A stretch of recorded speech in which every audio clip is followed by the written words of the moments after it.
Que a paz do Senhor Jesus seja com todos. Conforme eu havia dito, eu vou fazer uma sequência de vídeos para trazer alguns esclarecimentos sobre a questão de dízimos e ofertas. Vou utilizar este manual aqui, que trata mais detidamente sobre o assunto. E a primeira questão a ser enfrentada é se os dízimos e as ofertas, do modo como são cobrados hoje pela igreja, eles foram instituídos pela lei de Moisés ou se eles já haviam sido instituídos já no período, vamos dizer assim, da graça anterior à lei pelos patriarcas. Começaremos então com Abraão. No livro do Gênesis, já no capítulo 11, nós vemos aqui então que Abraão, verso 31, ele habitava na terra de Ur dos Caldeus, saiu de Ur dos Caldeus e foi para Harã, onde ele ficou ali até que o seu pai Terá veio a falecer. Morreu com 205 anos. Depois então do falecimento do seu pai, o Senhor Deus fala com Abraão e manda que ele saia então ali daquela localidade, da sua terra, da sua parentela, e vá para o lugar onde ele haveria de mostrar. Abraão, em obediência, como prova de fé, ele segue então na direção que Deus havia dado a ele, seguindo então para a terra de Canaã. Quando ele deixa Harã, ele leva a sua família, ele leva todos os seus bens, mas ele leva também o seu sobrinho Ló, porque o seu irmão havia falecido e ele é acompanhado, então ele cria Ló e leva ele nessa jornada. Passa-se o tempo, Ló vem a enriquecer-se e com os seus empregados, como os seus empregados começaram a ter desavenças com os empregados ali de Abraão, eles decidiram então que deveriam separar-se. Abraão disse assim: olha, você pode escolher o lugar que você quer ir e eu vou para a direção oposta. Ló olhou para as campinas do Jordão e decidiu então seguir para lá e habitou na cidade de Sodoma. Abraão, diz a palavra, que ficou em Canaã. Bom, o que aconteceu foi o seguinte: havia um rei naquela região de Sodoma que ele controlava vários outros reinos. Quedorlaomer, rei de Elão, ele cobrava impostos de outras nações. 5 delas vieram a se revoltar contra aquela situação e tentar então ali a independência. Uma guerra se instalou. Quedorlaomer, ele reuniu mais outros reis para batalhar contra os 5 revoltosos. A guerra ficou conhecida dos 4 reis contra os 5 reis. Quedorlaomer prevaleceu, venceu aquela batalha e levou despojos das cidades que ele havia então vencido. Inclusive da cidade de Sodoma, ele levou os bens, levou o dinheiro, levou as riquezas da cidade e levou muitos dos seus moradores como escravos. E inclusive Ló, sobrinho de Abraão. Abraão imediatamente teve notícias do fato, reuniu-se com 318 homens e partiu para a perseguição. Estes homens, então, eles seguiram Quedorlaomer e, pegando ali eles ainda no caminho, recuperaram os bens que haviam sido tomados de Sodoma. Essa informação está aqui no capítulo 14, está aqui no verso 16. Recuperou todos os bens e trouxe de volta seu parente Ló com tudo o que possuía. Então Abraão persegue Quedorlaomer, recupera os bens de Sodoma e traz então de volta com ele, inclusive seu sobrinho Ló. Quando ele está retornando então dessa guerra, vão ao seu encontro o rei de Sodoma e também Melquisedeque, rei de Salém. Vão ao encontro de Abraão. Ali, quando Abraão encontra com eles, Abraão, muito agradecido a Deus pela vitória que ele havia tido, ele, reconhecendo em Melquisedeque um sacerdote do Deus Altíssimo, ele dá uma oferta, coincidentemente de 10%. Ele tira 10% daquilo que era o despojo daquela batalha, que na verdade eram os bens de Sodoma. Ele tira 10% daquele despojo e entrega ao rei de Salém, ao Melquisedeque, ao sacerdote, como uma oferta de gratidão. O rei de Sodoma diz para Abraão assim: Abraão, você pode ficar com tudo que você recuperou, dá-me de volta apenas as pessoas, a população da minha cidade. O Abraão, ele disse: não, de jeito nenhum, eu não vou ficar com nada que não é meu, até para que amanhã você não diga que o rei de Sodoma enriqueceu a Abraão. Então, Abraão, ele não aceita ficar com os bens de Sodoma, mesmo tendo sido ele aquele que recuperou e que, embora formalmente não fosse dele, mas na prática ele havia tomado, né, pela guerra.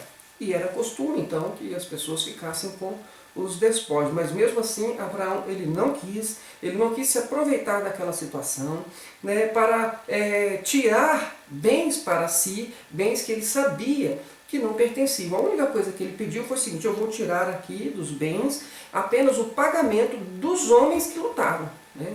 Inclusive aqui o Aner, Escol e Man. Então os homens que reuniram grupos, né, de valentes para lutar, eles vão receber o pagamento pelo auxílio que eles me deram. Bom, desta passagem nós vamos então verificar que, embora no Velho Testamento, embora no período anterior à lei, há princípios de Deus aqui que são confirmados, perfeitamente confirmados no Novo Testamento. O primeiro deles é a questão da família. Ora, Ló, ele era um sobrinho tratado como o próprio filho de Abraão. E ele faz uma escolha que depois se revela não ser a melhor escolha. Mas nem por isso Abraão deixa de ajudá-lo, de ampará-lo, quando tem notícia de que ele precisava de ajuda. Tirando este primeiro princípio, nós temos um outro princípio também, que é o da coragem. Abraão é muito corajoso e altruísta. É um princípio também do Novo Testamento, porque o Senhor Jesus ele entregou-se a si mesmo por nós pecadores, por nós, muitas vezes que ao longo das nossas vidas fazemos muitas escolhas ruins, mas mesmo assim Jesus morreu por todos nós. Então o princípio do altruísmo está aqui bem evidente. Outro princípio que nós observamos aqui nesta passagem é que Abraão ele não era materialista, de modo nenhum. Ele não quis se aproveitar da situação para... Ele poderia pensar assim: bom, Deus é comigo, Deus tem promessas para a minha vida, tem uma grande obra para realizar, e é aqui a partir da minha família, do meu povo, então eu vou aceitar esta generosidade de Sodoma para que eu possa então levar adiante esta grande obra. Não, ele não quis se aproveitar daquela situação, ele não quis nada que não era dele. Vejam que ele não é materialista, e ele também, quando ele dá ali uma oferta ao rei Melquisedeque, ele está fazendo aquilo por gratidão. Ele deu porque ele foi abençoado, porque ele recebeu. Veja que ele não tinha nenhum compromisso com Melquisedeque. Ele não tinha compromisso de sustentar Melquisedeque. Melquisedeque era rei de uma cidade, rei de Salém, e reino de paz. E ele não tinha, Abraão ele não tinha uma responsabilidade de sustentar Melquisedeque, mas reconhecendo nele um sacerdote, porque quis, porque era generoso, porque foi grato a Deus, ele decidiu de livre e espontânea vontade, não por nenhuma questão, nenhuma obrigação, nenhuma imposição de você tem que ser fiel e sustentar Melquisedeque. Não, ele simplesmente, por conta própria, ele decidiu fazer ali uma oferta para Melquisedeque. Agora, se nós observarmos aqui na questão do dízimo, os princípios são diferentes do que nós observamos hoje. Hoje, como a igreja tem apresentado os dízimos, assim, você tem que ser fiel, você é fiel, você dá para que Deus te abençoe. Não é este o princípio aqui. O princípio aqui era da generosidade, era da gratidão. E não era por obrigação, não era por imposição, e não havia nenhum vínculo de sustento de um para com o outro. Simplesmente uma questão de gratidão que partiu do coração de Abraão. E ainda tem um outro detalhe, é que Abraão, ele não deu a Melquisedeque, ele não deu dízimos daquilo que ele possuía e que aquilo que ele tinha construído com o suor do seu trabalho ali como criador de rebanhos. Não, ele simplesmente dizimou o despojo de uma guerra e que originalmente aqueles bens e aquela riqueza nem dele, formalmente nem dele era. Pois bem, então ele deu o dízimo daquilo que nem dele era. Então os princípios aqui eles não coincidem com o que nós vemos hoje cobrado pela igreja. Eles são totalmente distintos. E também não dá para dizer que Abraão era um dizimista, porque só existe este fato em toda a vida de Abraão. Esta referência, ela é uma referência isolada. Ela não nos traz nenhuma evidência, nem sequer suspeita de que Abraão tivesse o hábito de sustentar algum tipo de sacerdócio com tudo aquilo que ele ganhava ao longo dos meses, ao longo dos anos, ao longo das décadas, de forma alguma. Então, afirmar que Abraão era um dizimista é forçar muito a barra.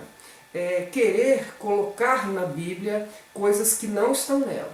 Dizer que os dízimos que a igreja cobra hoje foi uma instituição de Deus no período da graça, porque anterior à lei, porque já Abraão era um dizimista, também é forçar a barra. Nós não conseguimos nos apoiar para cobrar dízimos, especialmente os dízimos que hoje se cobram, que têm fundamentos totalmente diferentes do que nós observamos aqui, inicialmente, com Abraão. Depois nós vamos, no próximo vídeo, eu vou falar melhor agora sobre a questão de Melquisedeque, que foi referida no livro de Hebreus, para que não reste nenhuma dúvida de que não há referência de que Abraão era um dizimista e que sustentava qualquer obra ou qualquer sacerdócio como parte de um princípio de Deus que a igreja observa hoje. O princípio de Deus que a igreja deveria observar hoje é o princípio da voluntariedade, é o princípio da gratidão, é o princípio da generosidade. Estes sim conferem com a pessoa, com a obra do Senhor Jesus. No próximo encontro falamos então sobre Melquisedeque. Até lá, fiquem na paz do Senhor Jesus.